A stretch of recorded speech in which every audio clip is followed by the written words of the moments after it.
Elite का तो फिर भी मुझे समझ आ रहा है कि 2 घंटे में 100 क्वेश्चंस मे बी टफ भी आ जाएंगे, लेकिन I know I have the calibre कि मैं 2 घंटे में 100 क्वेश्चंस तो एटलीस्ट पढ़ पाऊंगा। जो बच्चा अभी कर रहा है ना, अगर उसने अभी तक स्टार्ट नहीं किया, पहली बात तो गाइस तुम बहुत लेट हो।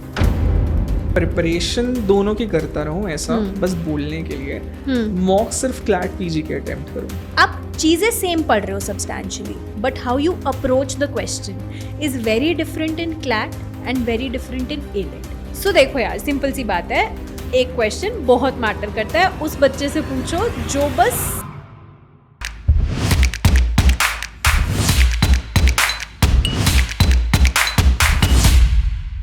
Hello guys, I am Raj Verma and welcome back to the YouTube channel of Legal Age After College. Hi guys, this is Surbhi Bhatia and welcome to the channel. तो Surabhi ma'am, what I understand is कि अगर मुझे India से कहीं LLM करना है, so the best option that is available for me is कि मुझे किसी NLU से करना चाहिए, राइट? ओके, सो NLUs जाने के लिए आई अंडरस्टैंड कि we have 2 major examinations, that is CLAT PG, right, for all the NLUs, and I have the ALET PG option as well, जिसके थ्रू मैं NLU दिल्ली में जा सकता हूँ, right? तो क्या मैम आप मुझे एक्सप्लेन कर सकते हो कि what is the difference between these 2 examinations? CLAT PG and ALET PG, most important exams of year, जहाँ पर आपको NLU जाने के रास्ते मिलते हैं, ठीक है। क्लैट PG से 3 रास्ते आते हैं majorly, NLUs, PSUs and JAG officer, and ALET PG का एक बहुत प्रेस्टिजियस रास्ता towards NLU Delhi. I want to add one more thing as well कि अभी रिसेंट इस साल नोटिफिकेशन भी आया था कि DMRC, that is Delhi metro rail corporation, even they are taking recruiting officers through CLAT itself. हाँ, मतलब वो फिर वो PSUs और उन सब के लाइन में ऐड कर सकते हैं। I feel is कि धीरे-धीरे क्लैट PG का भी जो है इम्पोर्टेंस बढ़ता ही जा रहा है, वो डोमेन तो बढ़ रहा है। तो यहाँ पर NLUs के जो दोनों रास्ते हैं, दोनों का सब्जेक्ट मटेरियल सेम है, टॉपिक सेम है, पर तरीका ऑफ क्वेश्चंस बिल्कुल अलग है। क्लैट में we have 120 minutes, 120 questions, but passage based है। फ्रॉम 12 to 24 पैसेजेस होते हैं, each passage with around 5 questions to 10 questions according to the number of passages, but total 120 questions. Whereas ALET has 100 questions, 120 minutes and one liner questions. So जैसे कि आप ma'am बोल रहे हो कि substantially same type के subjects आते हैं, तो is it okay for me कि अगर मैं बस subjects पढ़ता जाऊँ और end में दोनों examinations दे दूँ, is it going to be enough for me? यार सिर्फ subject पढ़ के तो ना कोई पेपर नहीं होता है। जो इस वक्त तुम बहुत ज़्यादा वहम में हो कि भाई मैं सिर्फ ना सिलेबस पूरा कर लेता हूँ और आराम से अक्टूबर के बाद मॉक्स करूंगा, नहीं, तो वो उससे तो ना कोई भी नहीं होगा। हम सेमेस्टर एग्जामिनेशंस के वैसे ही करते थे। तो सेमेस्टर एग्जाम्स में सिलेबस डिफाइंड होता था, सेमेस्टर्स में पता होता था कि ये 5 क्वेश्चन आने हैं, वो भी 6 क्वेश्चन आते थे, उसमें से 5 करने, और हम वो 5 रट के जाते थे। All of us have been there राज। यहाँ पे चीज़ें बहुत डिफरेंट है। क्लैट में जो मेजर हमारा फोकस रहता है वो होता है जजमेंट बेस्ड, ठीक है, जजमेंट्स, लैंडमार्क, करंट, ये सारे जजमेंट्स। उसके बाद it would be followed by questions. Again questions are not necessary कि वो सिर्फ सेक्शन बेस्ड ही होंगे। It could be anything around the name of the bench, it could be around कोई एक referred case, it could be around कोई हमारा section भी पूछ लिया, कोई connected section of a related act पूछ लिया, इट कुड बी एनीथिंग। जैसे to give you an example, Jaya Thakur judgement के बारे में सबने सुना है, right to menstrual hygiene is the fundamental right. अब उसमें हम सिर्फ एक ही पॉइंट को फोकस करते हैं, article 21, whereas that case was also connected to right to education act. अब उसमें आपसे ये भी पूछा जा सकता है कि राइट टू एजुकेशन से कौन सी कनेक्टेड अमेंडमेंट है, कौन सा सेक्शन है, so it goes in that depth. Whereas ALET is directly going to ask you a question, and ALET is more around the recent judgments, not the landmark judgments, whereas CLAT is a mix of both. तो यहाँ पर आप चीज़ें same पढ़ रहे हो substantially, but how you approach the question is very different in CLAT and very different in ALET. सो अभी जितनी चीज़ें मैं सुना हूँ उसमें से एक चीज़ जो मुझे लगी, जो बहुत ज़्यादा टफ लगी, जैसे कि आपने अभी केस का एक एग्जांपल दिया कि उस केस के अंदर डीप डाइव करना पड़ेगा मुझे, तो वो तो ठीक है, मैं करने को केसेस में डीप डाइव कर भी लूँगा। What's bothering me is that कि आपने कहा रीसेंट केसेस, तो जैसे मुझे अभी क्लैट PG 2027 देना है जो दिसंबर 2026 में होगा, तो व्हेन यू से रीसेंट केसेस, मुझे कौन से केसेस कवर करने पड़ेंगे? हाँ, तो इसके लिए 6363286363 पे कॉल करो, क्योंकि अगर आप LAC स्टूडेंट्स को जानते हो, उनसे मिले हो, तो आपको एक चीज़ पता है कि LAC आपको एक ऐसी चीज़ प्रोवाइड करता है फॉर क्लैट एंड एलेट जो शायद मार्केट में कहीं नहीं मिलती, that is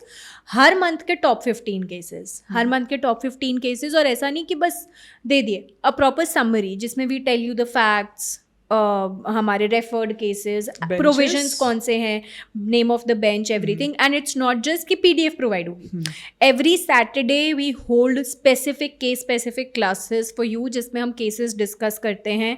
we tell you the methods, aspects की कैसे याद रखने हैं। तो दिस इज समथिंग जो बच्चे के लिए बहुत ज़रूरी है, क्योंकि पूरा पेपर ही तो केस ओरिएंटेड है। सो वहाँ से समझ आ जाएगा। अब इसके साथ साथ top 50 cases of 2025, top 50 cases of 2024। तो वो जो आप सेल्फ स्टडी में खुद से टाइम निकाल रहे हो ना कि इंपॉर्टेंट है या नहीं, वो टाइम ऑटोमेटिकली बच जाएगा इन अंडरस्टैंडिंग द कॉन्सेप्ट्स। तो यहाँ पे आपकी वो प्रॉब्लम सॉल्व हो जाएगी।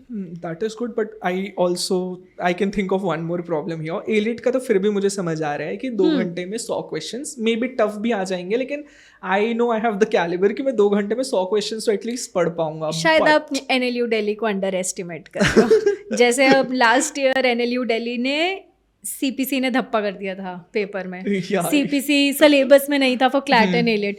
अभी भी बहुत स्टूडेंट्स CPC पढ़ा रही थी मैं, बहुत स्टूडेंट्स ऐसे थे कि मैम क्यों पढ़ा रहे हो एक क्वेश्चन के लिए। सो देखो यार, सिंपल सी बात है, एक क्वेश्चन बहुत मैटर करता है। उस बच्चे से पूछो जो बस 0.25 से अपनी कट ऑफ पे रहा है, so that really matters. And पता नहीं ओवर द इयर्स मैंने पैटर्न देखा है कि एलिट जिस लाइन ऑफ क्वेश्चंस पे जाता है या जैसे टाइप ऑफ केस, कंसोर्शियम ना थोड़ा सा वो पॉइंटर्स पिक करता है या वैसा टाइप ऑफ क्वेश्चन। तो आई एम रियली स्कैर्ड कि इस बार कंसोर्शियम ना CPC के अराउंड पिक कर ले, because they have been certain judgements around that as well. Okay, हां, इंटरप्रिटेशंस आए हैं इस साल भी कुछ। आई हैव सीन, तो या आई कैन थिंक कि हां भाई CPC इधर भी इंक्लूड हो सकता है। CPC इंक्लूड होता है, तो we will have to face the fierce guys. So if I have to summarise, right, I can say कि एलिट भले देखने में इजी लगे कि लेंदी कम है, but it is going to be tough, right. But ma'am again मेरी concern एक और बहुत स्ट्रॉन्ग है, मुझे जिस बात का सबसे ज्यादा डर है कि how is it humanly possible कि हम लोग 120 मिनट में 100 क्वेश्चंस का भी आंसर दें, राइट। आप बोल रहे हो कि 2 घंटे में 100 questions for AILET is going to be tough, तो 120 मिनट्स में 2 घंटे में 120 questions, that two 24 passages, is it even humanly possible? Yes it is. How do I achieve that? AIR 1 से AIR 6 जो हमारे रैंक्स आए हैं सबने अचीव किया। It is absolutely possible. And I think it's not about reading the entire question, reading the entire passage. जैसे जब हम क्लास 6th या 7th में, I think the first newspaper that everyone read was Hindustan Times or Times of India. Yes.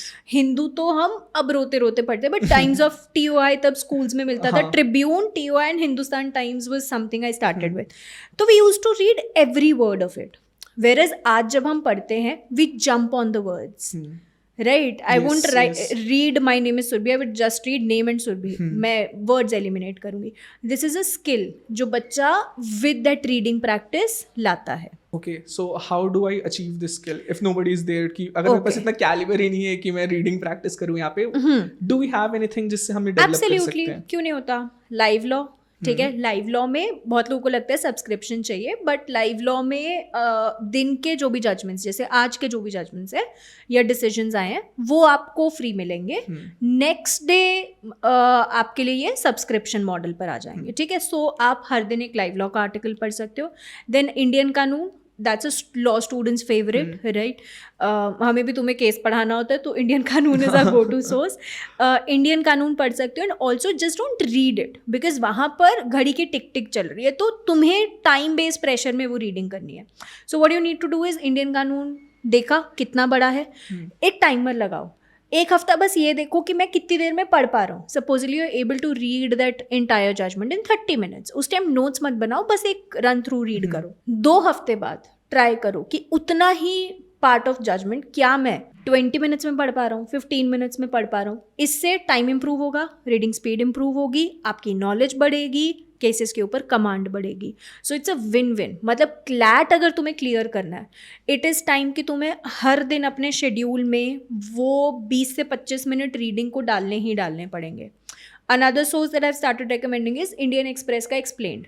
It's not something जिससे CLAT PG passages उठाते हैं, but you can have a in depth knowledge. वहाँ से बहुत crisp information quick मिल जाएगी. That really helps for your AILET as well, क्योंकि वहाँ रेफर्ड केसेस, देन अमेंडमेंट्स, ये सारी चीज़ें बहुत क्रिस्प फॉर्मेट में प्रोवाइडेड है. That really helps. So what I am understanding is कि जो मेरा शुरू में परसेप्शन था कि सेम टाइप के सब्जेक्ट्स हैं वो तो बेकार सही है, राइट? तो अब अगर मैं मान लीजिए मैं इन दोनों एग्जामिनेशंस को साइड बाय साइड टारगेट कर रहा हूँ, तो क्या पॉइंटर्स मुझे ध्यान रखने होंगे यहाँ पे? I think if you are starting the preparation, तो स्टार्टिंग के 2 months जब आप सब्जेक्ट पे कमांड बना रहे हो, तो टेक इट टुगेदर. जब आप फर्स्ट पॉइंट ऑफ रिविजन पर आते हो, मतलब अपने फर्स्ट 2 महीने जब तुम्हारे कॉन्सेप्ट चल रहे हैं, तब मॉक्स दो.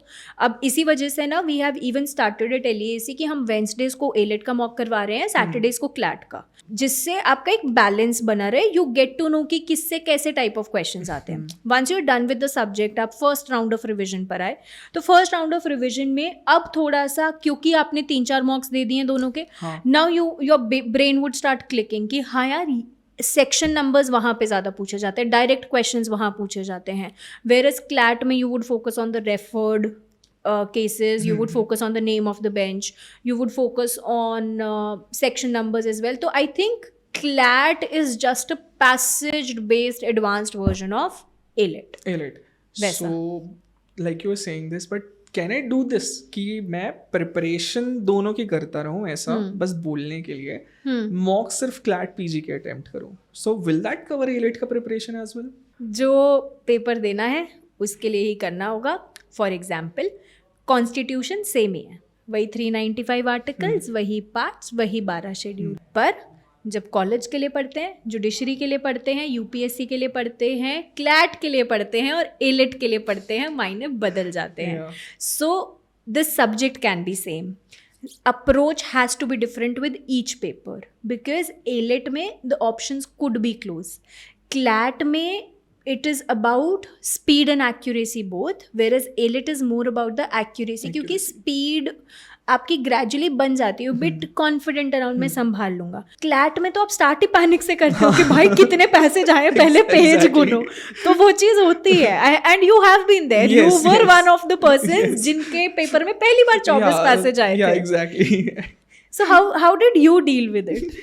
I panicked a lot at that time because जो consortium ने उस टाइम पे हमें सैम्पल पेपर्स दिए थे ना, उसमें भी 12 पैसेजेस ही थे. तो वी वर वेरी कॉन्फिडेंट, जब खुद को टाइम कर रहे हैं, प्रैक्टिस कर रहे हैं, तो उस टाइम पे खुद को टाइम कर रहे थे 12 पैसेजेस के अकॉर्डिंग, राइट?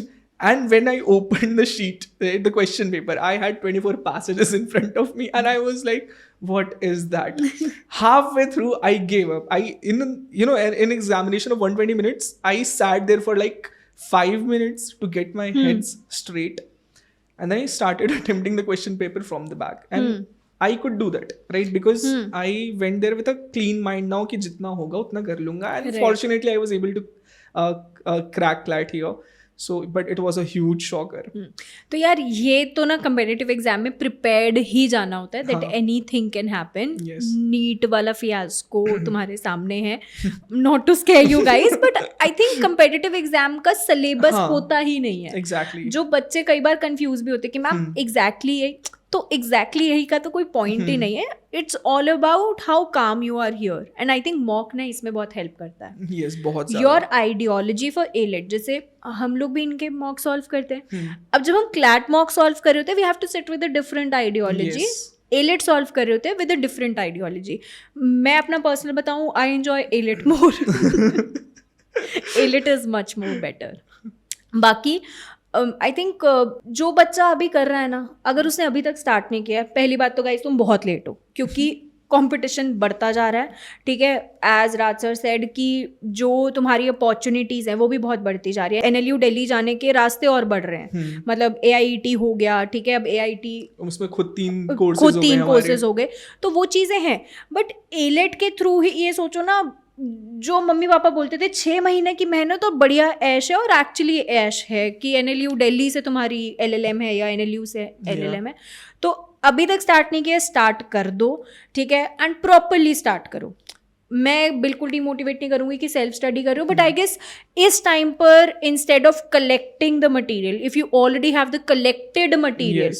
इंडस्ट्रीज बेस्ड तुम्हें फैकल्टीज मिल रहे हैं, मटेरियल मिल रहा है, मेंटरशिप्स मिल रहे हैं, तो फिर क्या ही वो है, एक Yeah, नंबर तो exactly. घुमाना है, वही। नंबर 6363286363 राइट, या फिर www.toprankers.com विजिट करो, you can see all the features there, सारी चीज़ें आपके सामने, सब्जेक्ट मटेरियल का शेड्यूल है, सब्जेक्ट्स का शेड्यूल है, कब क्या ख़त्म होने वाला है, and you will all be sorted, ठीक है। और फिर से बोल रही हूँ, अब डिले मत करो, if you are already a LEAC student, not a LEAC student, guys please stop procrastinating और मॉक्स दे दो यार। पता नहीं इन लोगों को मॉक्स देने से क्या डर लगता है। वही एग्जैक्टली आई से कि भाई जब मॉक्स देने बैठोगे तब एग्जैक्टली पैटर्न समझ आएगा, राइट। एंड वैसे भी तुम मॉक्स खुद के लिए देने वाले हो, इट्स नॉट लाइक कि मम्मी पापा या टीचर्स आके पूछेंगे कि कितने कितने मार्क्स मुझे लगता है ऐसा सही में तुम लोग ये मान के बैठे हो कि तुमसे ना फर्स्ट डे पे पूछा जाएगा कि तुम्हारे मॉक में कितने थे, उसी बेसिस पे एडमिशन होगा। ऐसा नहीं है गाइस, चिल करो, मॉक्स दो और क्लैट एलेट दोनों के दो। Even if you don't want to appear for CLAT, sorry AILET, still AILET के मॉक्स दो, क्योंकि वो जो डेप्थ या बहुत क्रिस्प क्वेश्चंस वो पूछता है ना, that really prepares you for CLAT, तो वो चीज़ बहुत अच्छी है। So do not delay, call on 6363286363, और कोई भी कंसर्न आता है let us know in the comment section. All the very best guys. All the best guys.